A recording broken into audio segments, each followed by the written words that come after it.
Hello दोस्तों, आप सबके लिए बड़ी खुशखबरी है।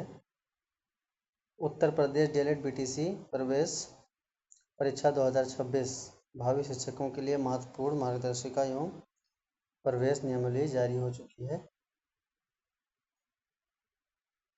चलिए, प्रिय छात्रों, प्राथमिक विद्यालयों में शिक्षक बनने का सपना देखने वाले सभी अभ्यर्थियों के लिए उत्तर प्रदेश में डीएलएड, जिसे पूर्व में बीटीसी के नाम से जाना जाता था, शैक्षणिक सत्र 2026 के लिए आधिकारिक विज्ञप्ति और समय सारणी विभाग द्वारा जारी कर दी गई है। ठीक है। यह दस्तावेज को आवेदन से लेकर कॉलेज अलॉटमेंट तक पूरी प्रक्रिया सरल शब्दों में समझाने के लिए तैयार किया गया है। यानी कि मैं आपको बताना चाहूँगा, जो भी छात्र ऐसे हैं जो डीएलएड यानी बीटीसी परीक्षा प्रवेश लेना चाहते हैं 2026 में एडमिशन के लिए, उनके लिए ये वीडियो हमने बनाई है और इसमें पूरी शुरुआत से लेकर आखिर तक पूरी प्रक्रिया के बारे में, अलॉटमेंट सीट के बारे में, फीस कितना है, एलिजिबिलिटी क्या है, डॉक्यूमेंट्स क्या चाहिए, सारी चीज़ों को हमने इसमें कवर कर दिया है। ध्यान से वीडियो देखिए, वीडियो में बने रहें, सारी चीज़ें समझ में आ जाएंगी। चलिए आगे बढ़ते हैं। सबसे पहला तो हम महत्वपूर्ण तिथियों के बारे में जान लें। प्रवेश प्रक्रिया का सुचारू रूप से पालन करने के लिए निम्नलिखित समय सारणी को दिया गया है, नोट कर लें। आप लोग ध्यान रखें कि आधिकारिक विस्तृत विज्ञापन, यानी कि इसके बारे में जो विज्ञापन निकलेगा वो 10 जून को, ठीक है। और इसके साथ साथ आप देखेंगे ऑनलाइन पंजीकरण प्रारंभ, यानी रजिस्ट्रेशन स्टार्ट कब हो जाएगा, 15 जून से आप सब आवेदन कर पाएंगे। और इसकी अंतिम तिथि 8 जुलाई है, बिल्कुल ध्यान रखें आप सभी लोग, ठीक है। 15 जून से स्टार्ट होकर 8 जुलाई को समाप्त हो जाएगा। और इसमें जो है आवेदन शुल्क जमा करने की अंतिम तिथि 9 जुलाई है। पूर्ण भरे हुए आवेदन प्रिंट का प्रिंट आउट लेने की तिथि 11 जुलाई है, यानी 11 जुलाई के अंदर अंदर आप प्रिंट ले लेना, अन्यथा प्रिंट नहीं हो पाएगा। स्टेट रैंक का प्रकाशन, स्टेट रैंक जो होगी, जैसे कि आप आवेदन कर देंगे उसके बाद रैंक आएगी, ठीक है। उस रैंक, जो स्टेट रैंक लिस्ट जारी होगी वो 16 जुलाई को होगी, आप सब ध्यान रखेंगे। चलिए, इसके साथ साथ जो है प्रथम चरण की काउंसलिंग, यानी कि जब रैंक आ जाएगी तो उसी के हिसाब से आप काउंसलिंग करना प्रारंभ करेंगे। तो 20 जुलाई जो है, 20 जुलाई से प्रथम चरण की काउंसलिंग शुरुआत होगी। उसके साथ साथ प्रथम चरण का कॉलेज अलॉटमेंट परिणाम, ठीक है ना। अलॉटमेंट कब से, 12 अगस्त से शुरू होगा। द्वितीय चरण की काउंसलिंग कब होगी, 20 अगस्त से। नियम प्रशिक्षण सत्र का प्रारंभ सेशन, यानी 14 सितंबर से आपकी क्लासेस स्टार्ट हो जाएंगी। ये सारी प्रक्रिया होने के बाद इसका पीडीएफ मैं आपको अपने टेलीग्राम चैनल पे डाल दूंगा, जुड़ जाइएगा वहाँ पे। शोएब सर एकेडमी सर्च कर लीजिएगा टेलीग्राम में और वहाँ से इस पीडीएफ को प्राप्त कर लीजिएगा। चलिए आगे बढ़ते हैं हम सब। यहाँ पर देखते हैं आवेदन के लिए पात्रता और शैक्षणिक योग्यता, यानी कि आप आवेदन करने के लिए पात्र हैं या नहीं है, उसके बारे में हम जान लेते हैं। डीएलएड 2026 में प्रवेश लेने के लिए अभ्यर्थियों को निम्नलिखित शैक्षणिक शर्तों को पूरा करना अनिवार्य है, जैसे कि शैक्षणिक योग्यता। शैक्षणिक योग्यता में क्या है, अभ्यर्थी को हाई स्कूल 10th 12th और स्नातक ग्रेजुएशन उत्तीर्ण होना चाहिए। आप बिल्कुल इस बात का ध्यान रखेंगे कि ग्रेजुएशन अपेयरिंग नहीं चलेगा, ठीक है। आप 10th पास आउट हो चुके हों, 12th पास आउट चुके हों और ग्रेजुएशन पास आउट कर चुके हों, भले ही आपको अपनी मार्कशीट ना मिली हो, लेकिन कॉलेज की वेबसाइट पे मार्कशीट आपकी पड़ी हो, ठीक है, यानी आप उत्तीर्ण कर चुके हो, आपका रिजल्ट आ चुका हो, 10th 12th और ग्रेजुएशन। उसके बाद क्या करेंगे, अपेयरिंग छात्र ध्यान दें, स्नातक के अंतिम वर्ष या अंतिम सेमेस्टर के छात्र जिनका परिणाम आवेदन की अंतिम तिथि या रजिस्ट्रेशन शुरुआत 15 जून 2026 तक जारी नहीं हुआ है, वे इस वर्ष आवेदन के पात्र नहीं होंगे। फॉर्म भरते समय आपके पास स्नातक के अंक उपलब्ध होने चाहिए, इंटरनेट मार्कशीट भी मान्य है। जो बात हमने आपको बताई वही चीज़ यहाँ पे लिखा हुआ है। चलिए आगे देखते हैं क्या है। आयु सीमा क्या है, 18 वर्ष से 35 वर्ष के बीच में जो है वो एडमिशन ले सकते हैं। आरक्षित श्रेणियों के नियमानुसार आयु सीमा में छूट प्रदान की जाएगी। चलिए आगे देखते हैं क्या है।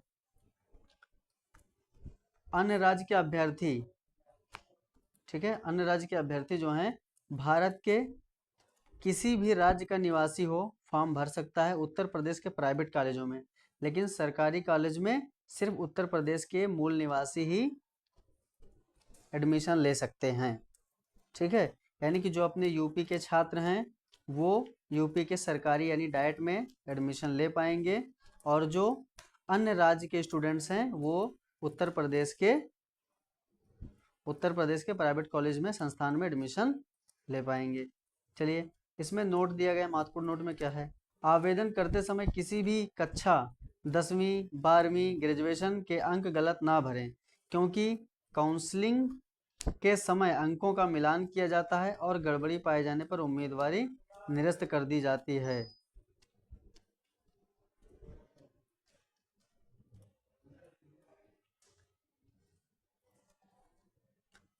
आवेदन और कॉलेज शुल्क संरचना के बारे में देखते हैं। फीस क्या है, जो सामान्य वर्ग के हैं, सामान्य पिछड़ा वर्ग यानी जनरल वाले जो हैं और ओबीसी वाले जो हैं, है ना, इनकी फीस क्या होगी, 700 होने वाली है, और एससी और एसटी जो है उनका 500, और दिव्यांग जो है उनका 200। ठीक है, फीस समझ में आ गया। चलिए, यहाँ पर भी वही चीज़ है, देखिए, कॉलेज का प्रकार, अगर आप सरकारी कॉलेज में एडमिशन लेते हैं तो वार्षिक फीस, आपकी जो 1 साल की फीस होगी, वार्षिक फीस आधिकारिक 10,200 रुपये 50 पैसे, 250 रुपये पड़ेगी। और विशेषताएं क्या है, कम फीस, नियमित कक्षाएं, अनिवार्य जिला स्तर पर एक कॉलेज, यानी कि एक जिला में एक ही डाइट होता है। ठीक है, ध्यान रखेंगे आप। और निजी संस्थान यानी प्राइवेट कॉलेज जो होते हैं उसमें 41,250 रुपये फीस है। नियमित कक्षाओं में थोड़ी लचीलापन, अधिक सीटें उपलब्ध। समझ में आ रहा है। आपकी जो सरकारी कॉलेज की फीस है 10,250 है, और प्राइवेट संस्थान से आप करते हैं तो 41,250 लगेगा आपका। ठीक है, इसके साथ साथ आप देखेंगे आवश्यक दस्तावेज क्या हैं आपके।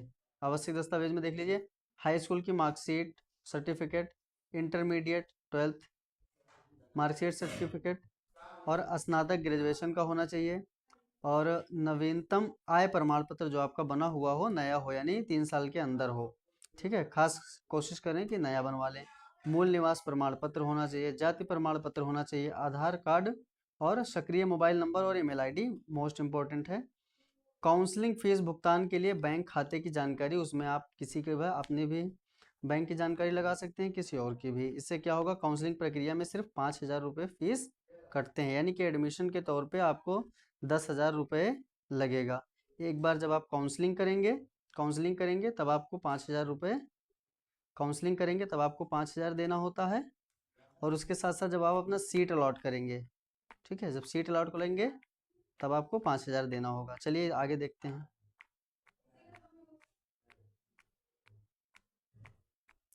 चयन प्रक्रिया के बारे में भी थोड़ा सा जान लेते हैं। उत्तर प्रदेश डीएलएड में कोई लिखित प्रवेश परीक्षा नहीं होती है, ध्यान दें, सिर्फ मेरिट बेस्ड पे होगा, यानी कि ग्रेजुएशन में आपके क्या अंक हैं उसी आधार पे देखा जाता है, 12th में क्या है वही देखा जाता है, 12th के अंक। चयन पूरी तरह से आपकी शैक्षणिक योग्यता के गुणांक यानी मेरिट सिस्टम पर आधारित होती है। देखते हैं, मेरिट निकालने का सूत्र क्या है, अपनी आप भी निकाल सकते हैं। कुल गुणांक यानी टोटल मेरिट, 10th का परसेंटेज, 12th का परसेंटेज प्लस ग्रेजुएशन का परसेंटेज, इसी से मेरिट निकलती है। चलिए यहाँ देख लेते हैं उदाहरण के लिए, यदि आपके 10th में 80% हैं और 12वीं में आपके 75% हैं और स्नातक में 65%, तो आपका कुल गुणांक 80 + 75 + 65 220 होगा। ठीक है, चलिए देखते हैं अनुमानित सेफ कट ऑफ क्या होता है सरकारी कॉलेज के लिए। जैसे कि क्या होता है, ज़्यादा से ज़्यादा बच्चे यही सोचते हैं कि हमें सरकारी कॉलेज मिल जाए, तो सरकारी कॉलेज के लिए कितना होना चाहिए तभी आपको सरकारी कॉलेज मिलेगा।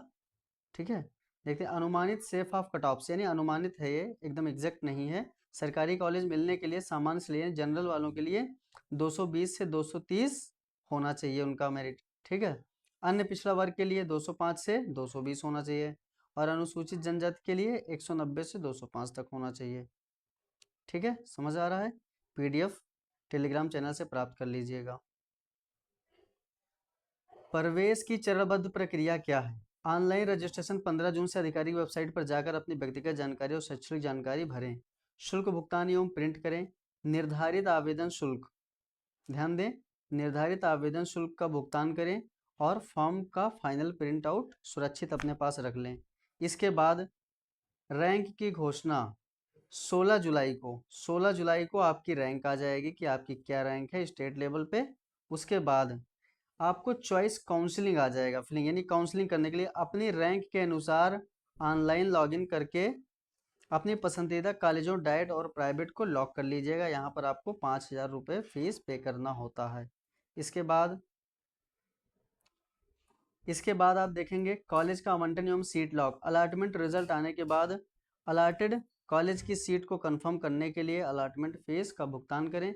यहाँ पर आपको काउंसलिंग में 5,000 देना होगा और उसके बाद जब आप सीट लॉक करेंगे तब आपको 5,000 देना होगा। ये टोटल 10,000 हो जाता है एडमिशन की प्रक्रिया में। और करीब अगर आप ओबीसी हैं तो 700 रुपये आपका रजिस्ट्रेशन फीस लगेगा, इतना खर्चा आ जाता है। इसके बाद आपका एडमिशन हो जाता है, उसके बाद में आप सेमेस्टर वाइज या ईयर वाइज फीस भरते हैं। ठीक है। और अगर आप यही सरकारी कॉलेज में होते हैं तो ये 10,000, ये जो 5,000 10,000 आप देते हैं, इससे आपका एक सेमेस्टर एक ईयर पूरा हो जाता है। उसमें सिर्फ आपको 250 रुपये और पे करना होगा, 10,250 हो जाएगा। चलिए, उसके बाद दस्तावेज सत्यापन। आवंटित कॉलेज में जाकर अपने मूल दस्तावेजों का सत्यापन वेरिफिकेशन कराएं और अपना एडमिशन पक्का करें। यह पीडीएफ विशेष रूप से छात्रों के मार्गदर्शन और अध्यापन की सुविधा के लिए तैयार की गई है। सभी अभ्यर्थियों को उज्जवल भविष्य की हार्दिक शुभकामनाएं। आप सब देखिए, इसमें जाकर एडमिशन ले सकते हैं और जो 10,000 आपका एडमिशन के दौरान कटता है वो आपके वार्षिक फीस में इंक्लूड कर लिया जाता है। ठीक है, तो आप सब एडमिशन करवाएं। उत्तर प्रदेश जेईई बीटीसी प्रवेश परीक्षा 2026, जिसकी महत्वपूर्ण तिथियां इसमें दे दी गई हैं और आप सभी हमारे टेलीग्राम से इसको डाउनलोड कर पाएंगे, देख पाएंगे। ठीक है, धन्यवाद।